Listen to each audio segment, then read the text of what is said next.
News Central now at this hour begins in Edo State, where the immediate past governor of Edo State, Godwin Obaseki, has been indicted of 96 billion naira fraud committed while in office between 2023 and 2024.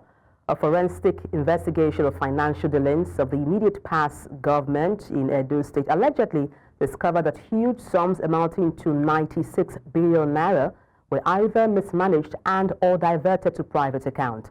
On the 18th of December 2024, Edo State Governor Monday Kolawole set up an administrative panel of inquiry to investigate the financial dealings of the impeached 18 local government chairmen in Edo State from 4th September 2023 to November 2024.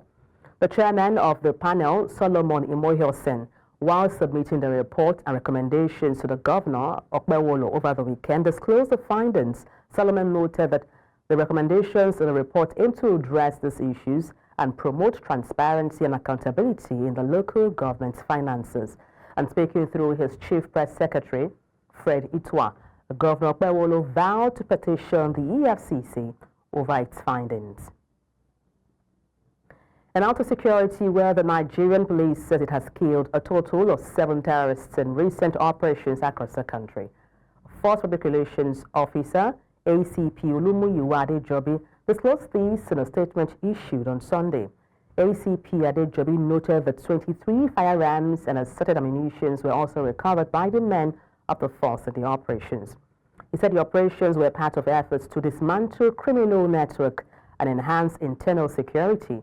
Adejobi assured members of the public that operations will continue with renewed vigor to ensure a safe environment for all Nigerians. And still staying with the security matters, the Nigeria Police Force has intensified its fight against violent crimes, neutralizing 9 terrorists and recovering 23 firearms in recent operations.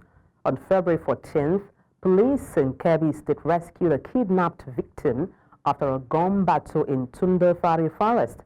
Now, 4 kidnappers were killed, 1 arrested, and 3 million naira in ransom money was recovered.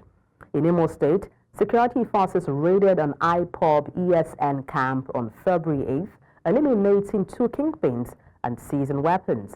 A follow-up operation on February 9th led to the deaths of 3 more terrorists. Inspector General of Police Kayode Egbetokun praised the officers, urging increased intelligence gathering and public cooperation to sustain the fight against crime. In Kwara State, men of the police force have arrested a 29-year-old Islamic teacher for the alleged murder of Yetunde Lawal, a final year student at Kwara State College of Education. Now, the said cleric denied involvement in the victim's death, stating she was his girlfriend.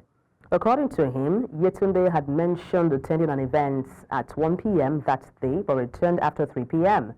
He said she told him she was hungry, prompting him to go out and buy food for her.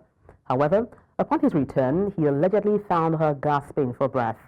Yetunde Lawal was reported missing on February 11th, a day after she failed to return home. Her remains were later discovered in the cleric's residence, where police disclosed that they also found fetish items alongside Yetunde's body, casting doubts on the claims of the suspect. Ismail Tanko Wudilawa, a retired Joint Task Force JTF commander, has accused foreign authorities of funding insurgency in Nigeria.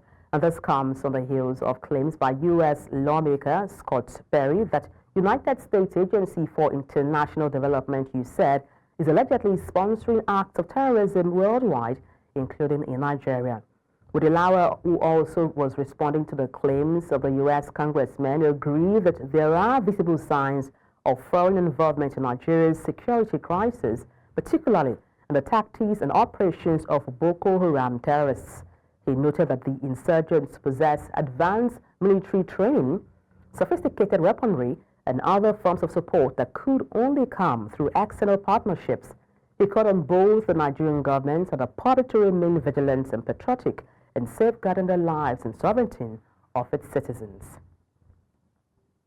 Away from security matters, the Socio-Economic Rights and Accountability Project, SERAP, has issued a 48-hour ultimatum to the Central Bank of Nigeria, CBN, to reverse the newly announced hike in automated teller machine ATM transaction fees, describing the policy as unlawful, unfair, unreasonable, and unjust. In an open letter dated February 15, 2025, signed by SERAP Deputy Director Kolawole Oluwadare, the organization urged CBN Governor Olayemi Kadusu to immediately withdraw the policy, warning it would exacerbate financial hardship for Nigerians, especially low-income earners. According to a CBN circular issued on February 10, 2025, ATM withdrawals outside a bank's branch premises will now attract 100 naira charge per 20,000 naira withdrawn, while transactions at shopping centers, airports, and standalone cash points will carry additional surcharge of up to 500 naira per 20,000 naira withdrawal. The directive takes effect from 1st March 2025. SERAP insists that the increase violates Section 42(1)(a) of the CBN Act of 2007, which mandates the apex bank to ensure adequate and reasonable financial services for the public in the national interest. The Nigerian government said that it is looking for alternative funding sources after the United States suspended foreign aid. A top official in the Ministry of Budget and Economic Planning says Nigeria views the policy as an opportunity to boost economic growth through foreign investment and partnerships. While foreign aid has been helpful, the government aims to reduce reliance on it. One major concern is the funding for HIV programs, which heavily depends on donor support. Director General of NACA, Dr. Temitope Ilori, says Nigeria is working on domestic funding strategies to prevent or to sustain HIV prevention and treatment efforts. President Donald Trump suspended U.S. foreign aid for 90 days after taking office. Nigeria's Minister of State for Defense, Dr. Bello Matawale, has called for investigation into the denial of Canadian visas to Chief of Defense Staff General Christopher Musa and other top military officials. The delegation was scheduled to attend an event in Canada honoring Nigerian veterans. Matawale described the incident as an affront to Nigeria's dignity and urged the government to take a firm diplomatic stance. In a statement, he emphasized that Nigeria must not tolerate such treatment on the global stage. While the reasons for the visa refusal remain unclear, the incident raises concerns about diplomatic relations between Nigeria and Canada. And for more on this, we're joined by a lawyer as well as a public affairs analyst, and that's Okiki Adeniran. Good afternoon, or good evening rather. Glad to have you join me on the news. Good afternoon. Thank you for having me.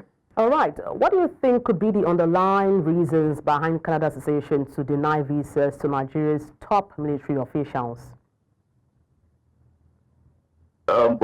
Basically, I believe that the issue that has come up regarding the visa denial is an issue that we should look at, holistically.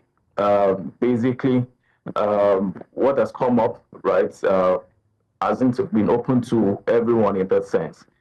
As it is, the Canadian embassy, there's a law, basically, a privacy act that says that things like this are not, open up to other individuals except the person who has been affected has given authorization for that. So there's so many speculations around. There's so many issues on ground that that have been said. Basically, I believe one of the speculations that has been going around is that a particular document that was supposed to be sent by the Ministry of Foreign Affairs wasn't sent, and that was why these officials were denied visa. Having said that, I believe that there are issues that beyond this. I believe that these issues are to be addressed by the government, and need this in the board for us to have a good resolution. But then, how do you think these can affect diplomatic relations between Nigeria and Canada in the long run? Well, I believe that this issue isn't an issue that should be blown out of proportion. As it is, it's a visa denial, and the government at this time should also have a conversation with the Canadian government. This particular issue shouldn't be an issue where both parties will then take a decision as to how to relate going forward. It's an issue that both parties should sit down and discuss and have issues resolved. Just like I've stated, the major issue, although speculatively, has been that a document that was supposed to be attached to the application wasn't attached. Although the comments from different quarters, especially from the NSA, has not been, a comment that maybe the country will appreciate. But I believe that Nigeria and Canada, they have been in a good relationship beforehand, and this should be pushed forward, and these issues partly should put aside, and issues addressed directly rather than speaking from different sides and that might cause chaos, basically. Well, I hear you suggesting that Nigerian government speaks to the Canadian government to see how this issue can be addressed, but then a proactive measure going forward, how can we prevent such occurrence? Well, to prevent such occurrence, I believe what we should do is we need to engage different agencies of the government when such application is being made, right? I believe that when an application like this has been sought, agencies of the government that should also have their input should be engaged, so as not to have some of these things, something like this that has happened, repeat itself. I believe that going forward, the government should, try to engage even the country which they have applied to in a proper manner, in such a way that this particular country, despite the fact that they have procedures and they have ways of doing their things, can even settle issues without even probably issuing a denial or even rejecting the application. I believe this kind of application or this kind of issue should be something that can be, dealt with just over the phone conversation, or probably a communication sent to the government agency, and issues, resolved accordingly. Does this in any way, indicate a broader trend of international scrutiny on Nigeria's military? And if so, why? So can you say that again, please? I will say, does this in any way indicate a broader scrutiny of international, a broader trend of scrutiny on Nigeria's military? And if so, what could possibly be the reason? No, I don't think so. I don't believe so. This issue for me is it's an issue that that's in fact that by now should have been put aside, right? It's an issue that's probably just administrative, right? Not to put so much importance on this visa denial. I believe that if we do things, just as I've said, do things properly administratively, some of these issues will not come up. Some of these things will not come up. And I believe that it is not about trying to scrutinize our military personnel. It's basically, for me, and I believe that it's basically an administrative steps that were probably, missed, and, that brought about this kind of result. And going forward, I believe that different agencies that have been mentioned, would take charge and ensure that things are done properly. Our military personnel are not in quotes, at least we can speak regarding that they are not on any kind of list in that sense that should warrant them being denied visa. So I believe that going forward, we want to have this occurrence, and such thing will be put aside as quick as possible and resolved in case there's any issue at all. All right, thank you so much for your perspective on the news. Okiki Adeniro, lawyer and public affairs analyst. Many thanks indeed. Thank you for having me. As a war against counterfeit drugs rages, NAFDA cracks down on phony drugs, seals 3,000 shops Details after the break. Join us again.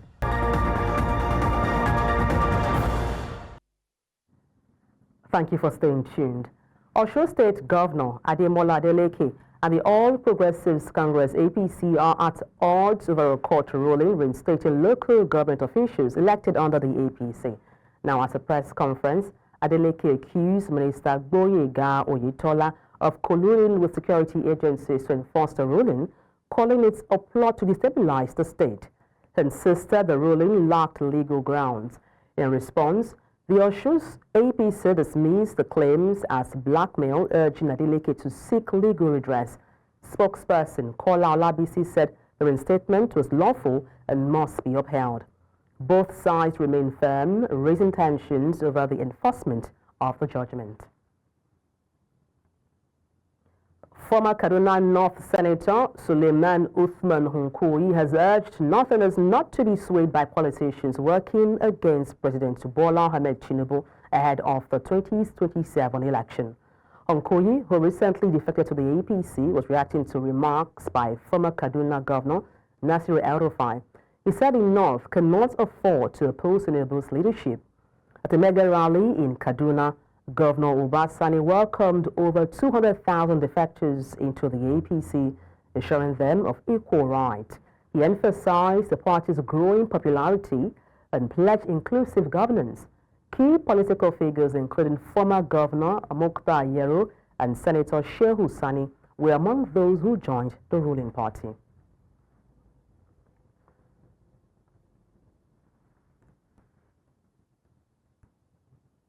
And still talking about parties, the Delta PDP is currently embroiled in a severe political crisis, with recent developments providing further insight into the situation. Now, the Speaker of the House for Delta State, and that's Emamotimi Gowon, has refuted a media report that 10 members of the House elected under the platform of the PDP are set to defect to the All Progressive Congress, that's the APC.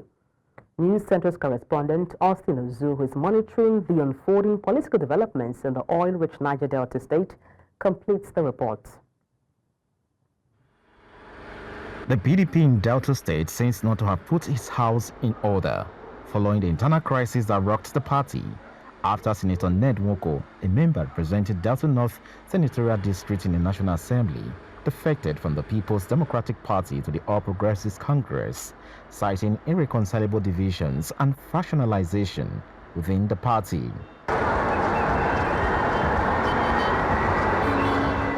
At a plenary session presided over by the Speaker of the Delta State House of Assembly, Emamotimi Gowon, the Speaker enjoined Deltans, particularly PDP faithfuls in the states, to discountenance media reports that 10 members of the House elected under the platform of the People's Democratic Party are set to dump the party for the All Progressives Congress. He stated that the 22 members of the PDP currently serving as legislators in the State Assembly are solidly loyal to the party's ideas, pointing out that the intention of the rumor mongers is to heat up the polity in the states. I don't think there is any member from the PDP that intends to join the APC in Delta State. Of course, we all know that the PDP in Delta State is very strong, intact, and our people are very, very happy with the present government as led by His Excellency Right Honorable Sheriff Kolawole. Similarly, Chairman of PDP in the state, Solomon Areyinka, reacted to the recent defections from the state PDP and the party's future prospects, said the party is not afraid of defectors because founding members play politics of ideology. Let me put it on record that there is no party without a crisis, because politics is interests. We have seen defections in the party, but I make bold to say that as a party in this state, we are not too afraid of defections. Defections started long ago. So we are not too bothered, but that is not to say that we are keeping our flanks open. As people are going, people are also coming into PDP. As the party's plan for the upcoming general elections in the state and beyond, the party's unity and potential strategies to prevent further defections will remain sacrosanct in the coming days. in Asabafuni Central. Austin Azu. Governance in Plateau State is about to wear a new and more productive look in ensuring the agenda of the Governor Caleb Mutfwang-led administration achieves its set-out agenda. Speaking at the close of the week-long retreat themed "That Plateau May Shine," the Governor, represented by his deputy, Josephine Pio, said the event was to ensure activities of the state for the year 2025 are better understood and implemented by concerned authorities for a better Plateau. Our correspondent, Chizoba Nyamwe, was there and now reports. This is the second time this event is holding within the 2-year stay of Governor Caleb Mutfwang in office. However, one may not take away the recent reshuffle of his cabinet as one of the major reasons behind this retreat. Improving governance in the state is one key concern of the governor for the betterment of the people. We have come together with a common purpose to unlock the immense potential of Plateau State, to harness its economic opportunities, and to pave the way for a brighter and prosperous future for all. Earlier, the secretary to the state government read out the communique to members of the press. 1. To review the Plateau State Development Framework, PSDF, 2023 to 2027, by assessing its implementation, progress, achievements, challenges, and lessons learned. 2. Understand the philosophy and thrust of the 2025 budget of consolidation and sustainability.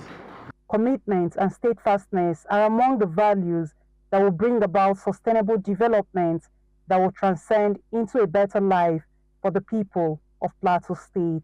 Rising from this retreat, there should be better results from it. Teamwork for us as people in government, and the Plateau spirit reawakened for the people of Plateau State. So there will be remarkable change going forward. We're going to be telling our own story. We're going to be doing what will also help us as a people.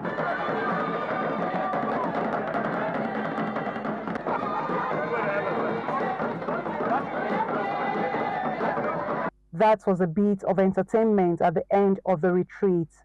Among those present are State Executive Council members, select special advisors, chairmen of commissions, permanent secretaries, CEOs, and heads of agencies. In Plateau for News Central, Chizoba Anyonwe. The crisis rocking the PDP seems not to have abated despite the intervention of the governors under the platform of the party, throwing their weight behind Sunday Ude Okoye as the authentic national secretary of the party.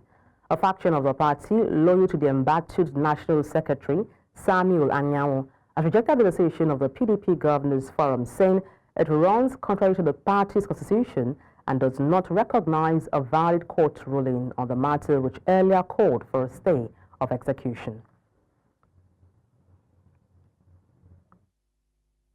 It's high time we say we don't want to remain silent any longer, to allow people that claim to love PDP, that parade themselves as lovers of PDP, to go ahead carrying narrative, deceiving party faithfuls in Nigerians and abroad and Nigerians. We only have PDP, and that's why we said today we are going to expose those weeds in PDP. We are calling on the Taraba State Governor specifically to speak out regarding this section.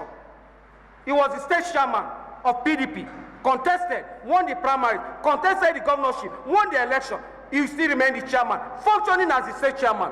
We insist that Senator Samuel Enemeka Anyanwu remains the authentic PDP National Secretary in line with the party constitution and other existing laws of the land.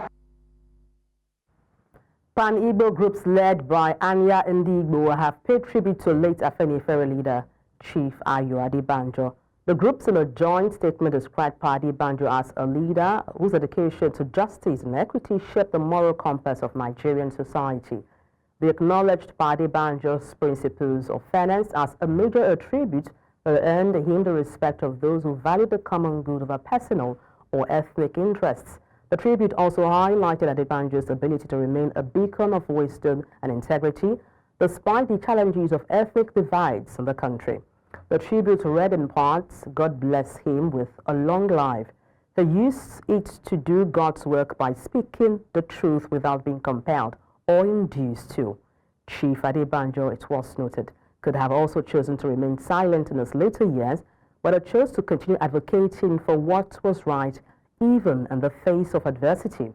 The tribute was signed by prominent pan-Igbo groups, including Anya Ndi Igbo, Aka Ikenga, Igbo's leaders of thought, Nzuko Umona, World Igbo Congress, WIC, among others. Operatives of the National Drug Law Enforcement Agency said it has dismantled a trans-border drug trafficking syndicate, and this was made known in a statement signed by the Agency Director of Media and Advocacy, Femi Babafemi, on Sunday. Femi said operatives of the agencies discovered substance worth millions of naira hidden in vehicle compartments, while others were disguised as auto spare parts. One of the suspects was intercepted with 404.47 grams of methamphetamine, 506.49 grams of loud, and 206.32 grams of dimethyl-sulfone hidden inside a black bag filled with auto spare parts. The National Agency for Food and Drug Administration and Control, NADC, has sealed over 3,000 shops in Lagos, Idumota Open Drug Market, in a major crackdown on counterfeit pharmaceuticals. In a statement on Saturday, NAFDAC revealed that officials uncovered expired medicines, banned drugs, and vaccines stored in unsafe conditions. The raid also exposed diverted HIV, antiretroviral drugs, and illegal revalidation of expired medicines.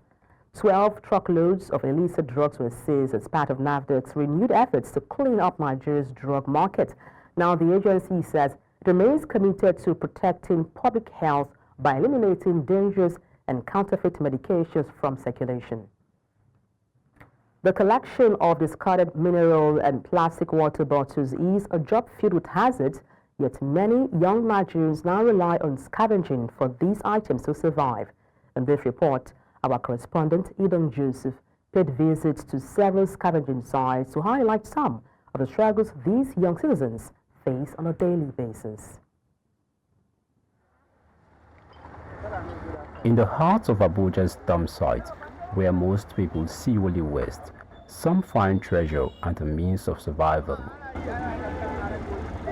Scavengers like Ayman Usman, a regular at the Karo dump site, say they wake up every day knowing that their lives are on the line. Bola muke kun ganta nan bola muke in muka shiga wani waje a dake mu wani waje a ciwon mutunci mu yan bola kuma kowa nan ɗaɗɗaya ne ke bai yi karatun boko ba mun yi karatun boko certificate ɗina secondary yana nan ba kuɗin jonawa karatun.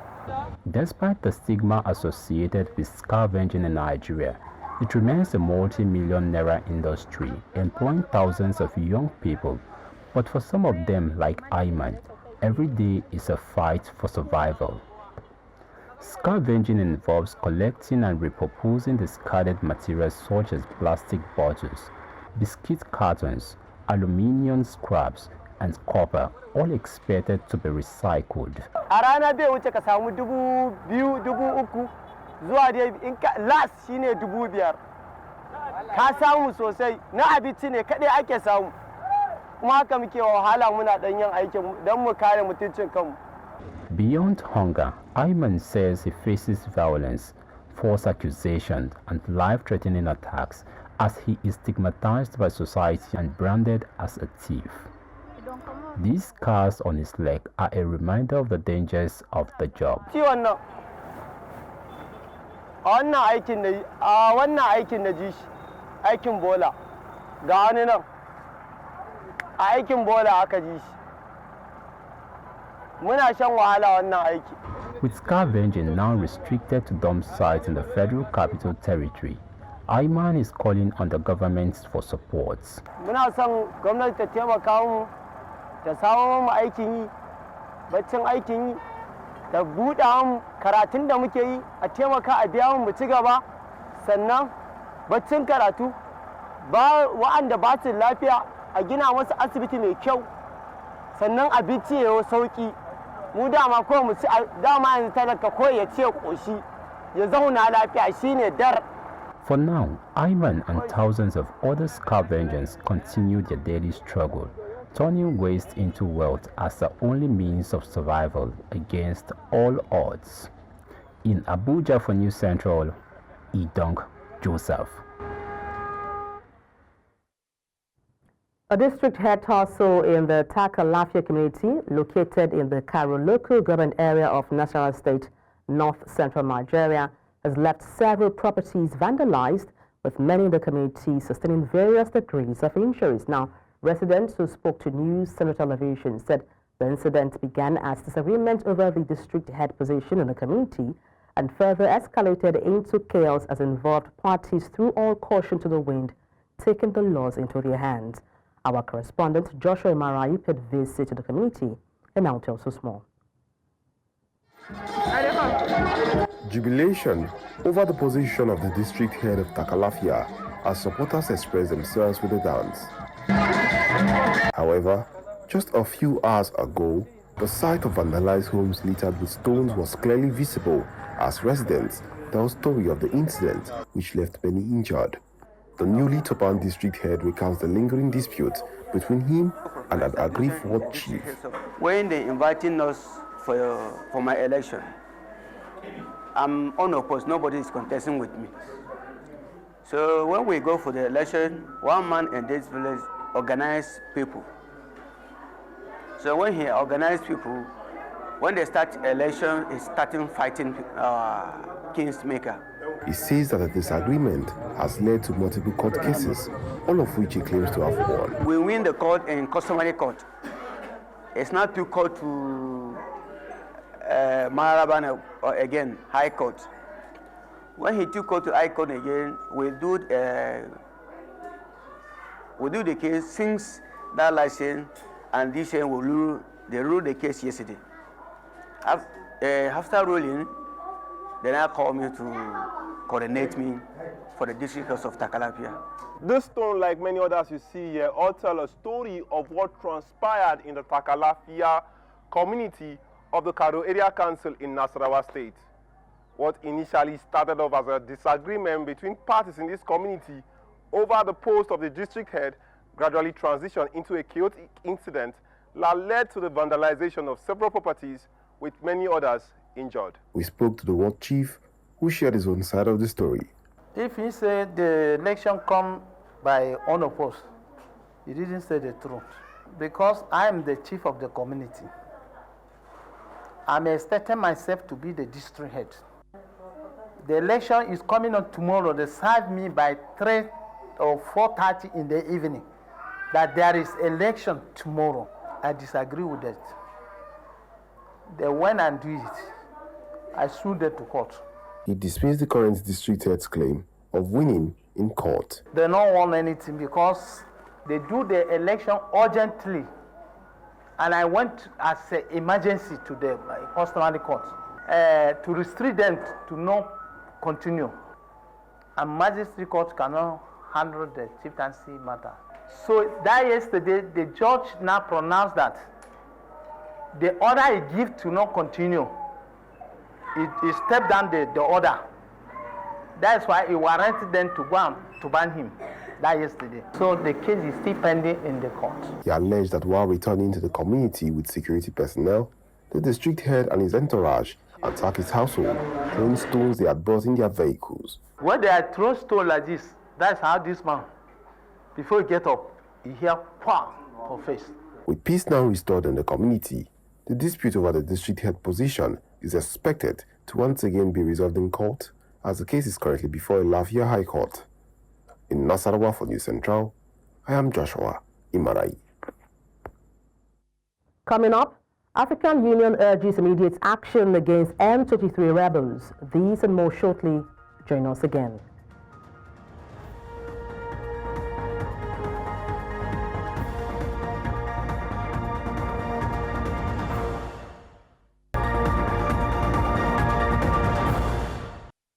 Thank you for staying with us.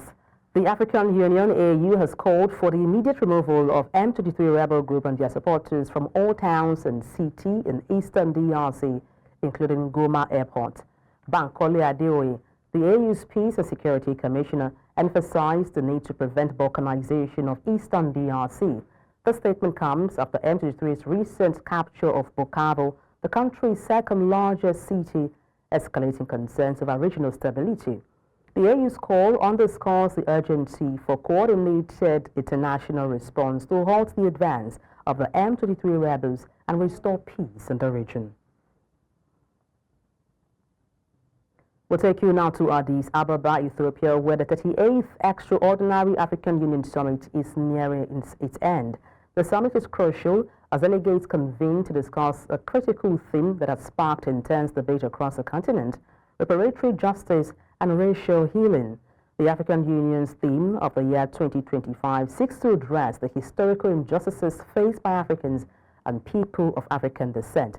Now, the summit will also provide a platform for African leaders to engage in constructive dialogue, explore solutions, and make far-reaching decisions on various political and socio-economic areas, ultimately advancing the welfare and quality of life for the African citizenry. Our correspondent, Bogani Sisiba, has more. The 38th African Union Summit, a gathering of leaders, thinkers, innovators, united in a shared vision for the continent's future. For days, the halls of the AU have echoed with discussions, strategic planning, and a collective determination to overcome the challenges that lies ahead. Now, as the formal summit draws to a close, the focus shifts. The plenary sessions are at the center stage, winding down.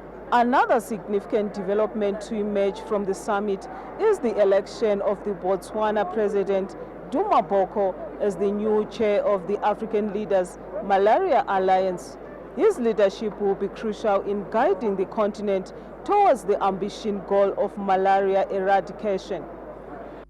I accept the role of Alma Chair and pledge to build upon the remarkable legacy you and our predecessors have established.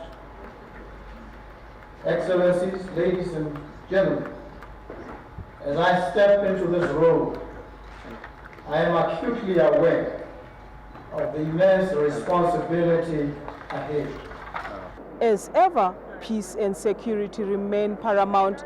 The ongoing instability in various regions continues to dominate the agenda. Discussions on the conflict resolution, peacekeeping operations, and the fight against extremism have been central, underscoring the urgent need for more secure and stable Africa. The most important factor is that the African Union, as I said, convened in June 2023 what is called the Tripartite Summit. And that summit brought together all regional actors under the umbrella of one important peace instrument that no one is talking of today. Peace, Security and Cooperation Framework Agreement that was signed in Addis Ababa in 2013. That peace process led to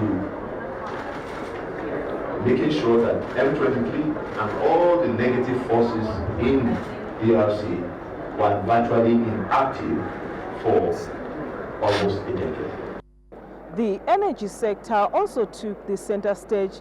The summit provided a vital platform to explore strategies for leveraging these resources, promoting sustainable energy solutions, and empowering economic development across the continent. Still facing an energy emergency.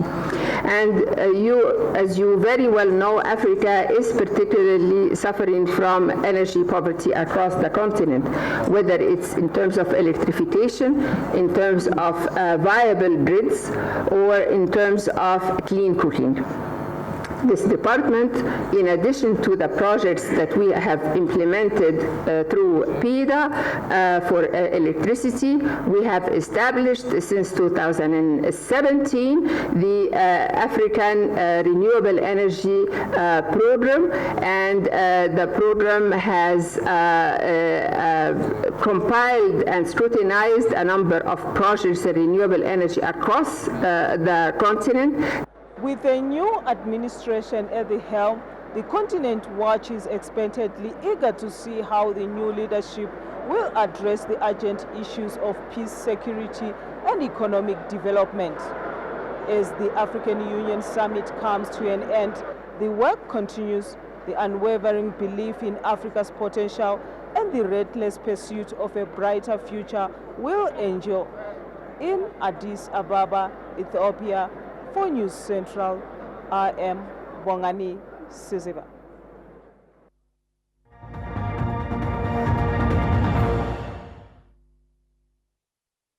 Outside the African continent, Israeli Prime Minister Benjamin Netanyahu has affirmed a unified strategy with U.S. President Donald Trump concerning Gaza's future.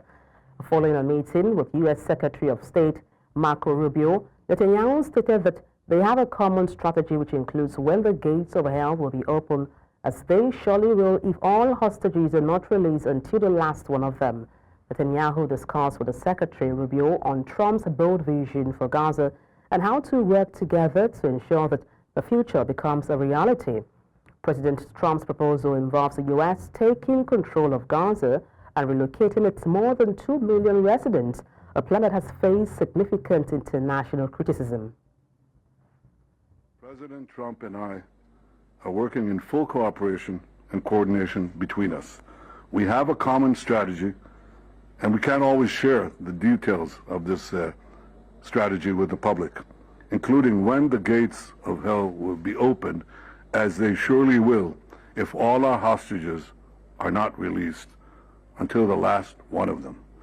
Secretary Rubio and I discussed President Trump's bold vision for Gaza, for Gaza's future, how we can work together to ensure that that future becomes a reality.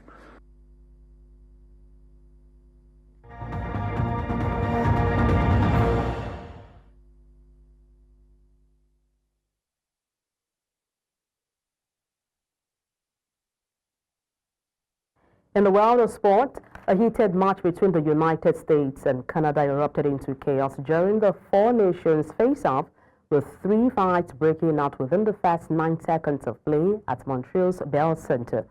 The U.S. secured a 3-1 victory in front of Canadian Prime Minister Justin Trudeau, with white tensions between the two nations loomed in the backdrop. Players exchanged blows immediately after the puck drop, with Matthew and Brandy involved in a separate altercation.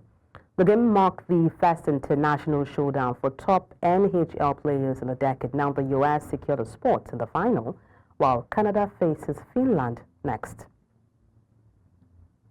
Irish jockey Michael O'Sullivan has died at 24, 10 days after suffering a fall during a race in Thurles on February 6th.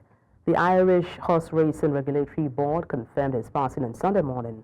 O'Sullivan, riding with Charlie, was among 3 fallers at the final fence and was airlifted to Cork University Hospital, where he was placed in an induced coma. Despite medical efforts, he passed away surrounded by his family. A professional jockey since 2022, he secured 95 career wins, including 2 at the Cheltenham Festival. Now, tributes have poured in from the racing community, while his family has requested privacy. O'Sullivan's passing marks a tragic loss for Irish horse racing. Ashanti Kotoko have accepted invitation from the Ghana Football Association for a crucial meeting ahead of the Ghana Premier League's resumption. The club had earlier submitted a joint statement with Hearts of Oak to the FA, following the tragic death of Kotoko supporter Nana Poli during the March Day 19 clash against Nsuatremen FC. Discussions will focus on key proposals to improve Ghanaian football, including structural reforms and league management. While Kotoko acknowledged the GFA's introduction of enhanced match-day safety protocols, they are pushing for clearer steps towards a well-structured and independently managed league.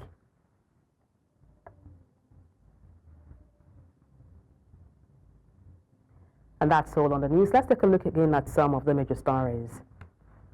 Police neutralize 7 terrorists, recover arms and ammunition as the fight against terrorism continues. NAFDAC has cracked down on fake drugs, sealed 3,000 shops over counterfeit drugs. We also told you that the African Union has urged immediate action against M23 rebels on the DRC. You can watch in Central live on DSTV, channel 422, Star Times, channel 274, Avo TV, and YouTube. Many thanks for watching. I am Adebola Adeduba.